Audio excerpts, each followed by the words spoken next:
Mineral Wells Airport. Mineral Wells Airport IATA, MWL ICAO, KMWL FAA LID.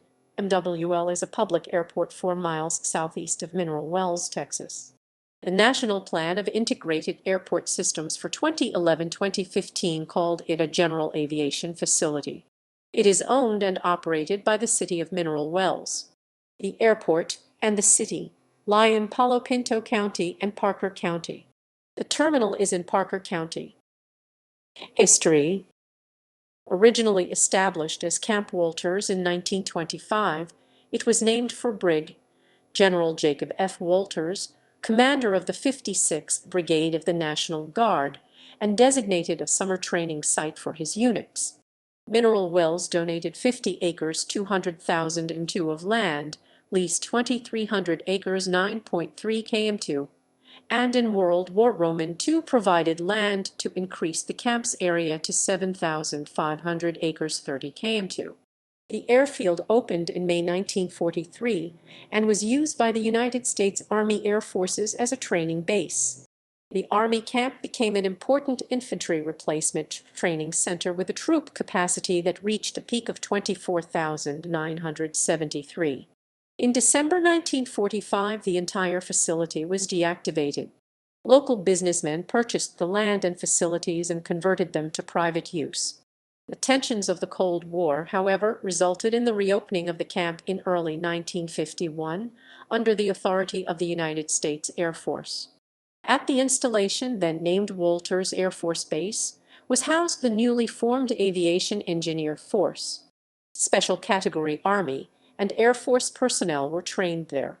In September 1956, the base became the primary helicopter center directed by the United States Army. In June 1963, it was renamed Fort Walters. At the time, all Army rotary wing aviators received basic and primary flight training there. The Vietnam War increased the need for pilots, and the base became the home for training not just Army personnel, but also helicopter pilots for the Marine Corps in 1968 and for the Air Force in 1970. By 1970, Fort Walters covered 8,500 acres 34 km2 and leased an additional 1,700 to help handle the 1,200 helicopters used at the camp.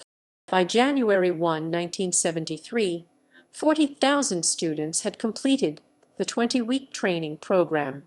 The base was also the home of the Beach Army Hospital, the 84th Military Police Detachment, the 328th United States Army Band, and United States Army Reserve Detachment 20, 16th Weather Squadron.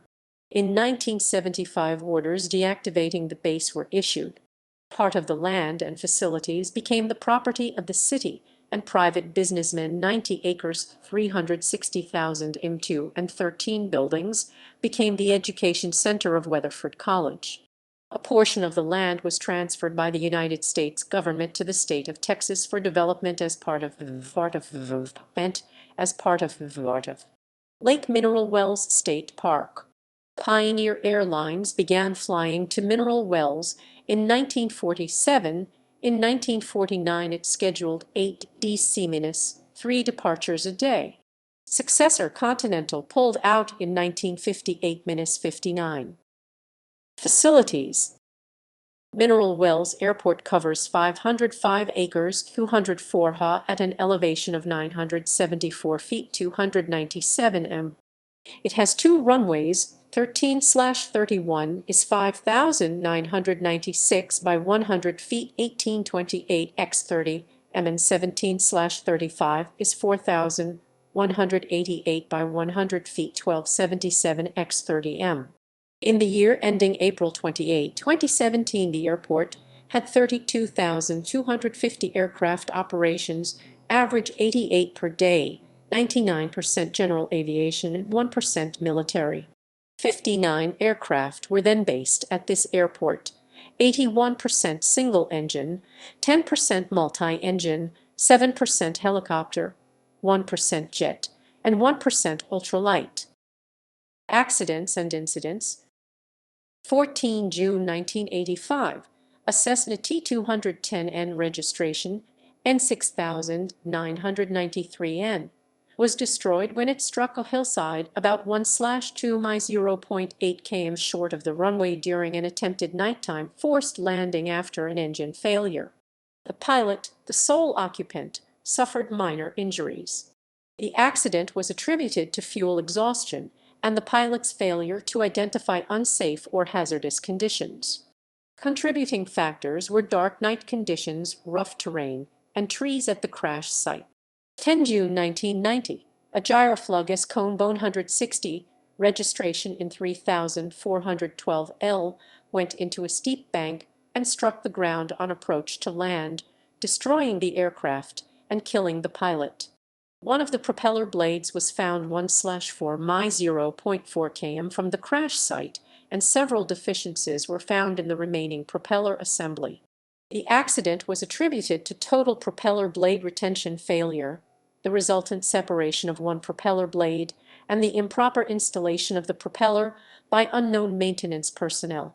4 July 2001, the pilot of an experimental Glover RV-8, registration N50FG, lost control of the aircraft during the takeoff roll when the control stick jammed under the instrument panel as the pilot attempted to turn onto another runway. A crosswind caused the right wing to strike the ground, spinning the aircraft around. The pilot and single passenger escaped uninjured, but the aircraft was destroyed in a post-crash fire. The accident was attributed to the jammed elevator control stick on takeoff roll. A contributory factor was the crosswind.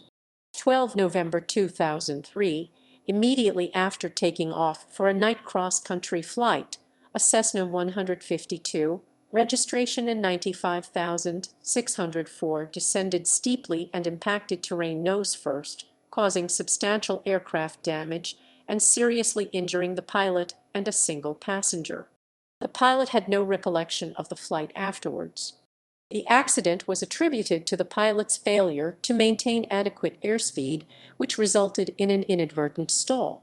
18 November 2003, during a simulated engine-out approach, a Cessna 550, registration in 418 MA, began to sink rapidly and continued to descend despite the immediate application of full power to both engines and 12 deg of nose-up pitch.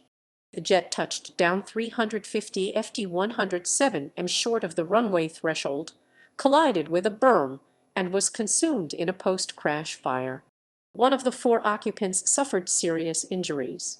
One pilot remarked that he had never experienced wind shear like that before.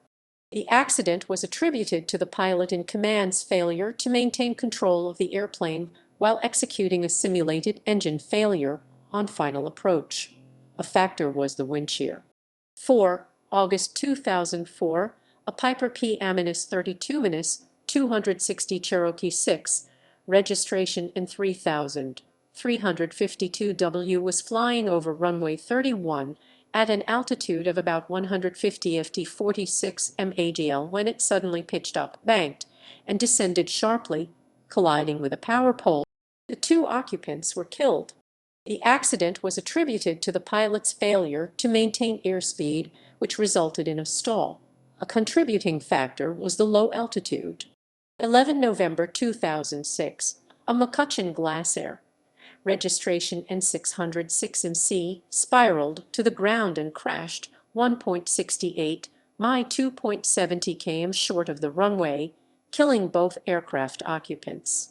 The aircraft was found with the fuel tanks and carburetor float bowl empty, with no signs of leak fuel at the crash site, and the propeller blades showing no signatures of rotation on impact.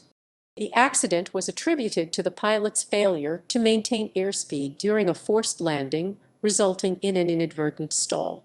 A factor was the loss of engine power due to fuel exhaustion. 21 September 2016, a Piper P-30 Twin Comanche, registration in 7,663Y, lost power in both engines on approach, and the pilot initiated an off-airport forced landing. The aircraft suffered substantial damage, and the pilot and one of 2 passengers were seriously injured. Immediately before losing power, the pilot had switched from the auxiliary tanks to the main tanks, which were found empty. However, investigators found evidence that the wingtip fuel tanks had been full, writing that it is likely that pilot did not use the tip fuel tanks during the previous flight despite believing that he had done so and instead used the main and auxiliary fuel tanks. The accident was attributed to the pilot's fuel mismanagement, which resulted in fuel starvation to both engines. Other sources. This article incorporates public domain material from the Air Force Historical Research Agency website http://mil/mil/mil/mil/mil/mil/mil/mil/mil/mil/. Shaw Frederick J. 2004, Locating Air Force Base Sites History's Legacy, Air Force History and Museums Program, United States Air Force, Washington, D.C., 2004. Manning, Thomas A. 2005, History of Air Education and Training Command, 1942-2002. Office of History and Research Headquarters, EAT, Randolph, AFB, Texas. Assen, B0NYX3PC. Hull, Lou 1999, Forgotten Fields of America, World War Roman II Bases and Training, Then and Now Vol. 2.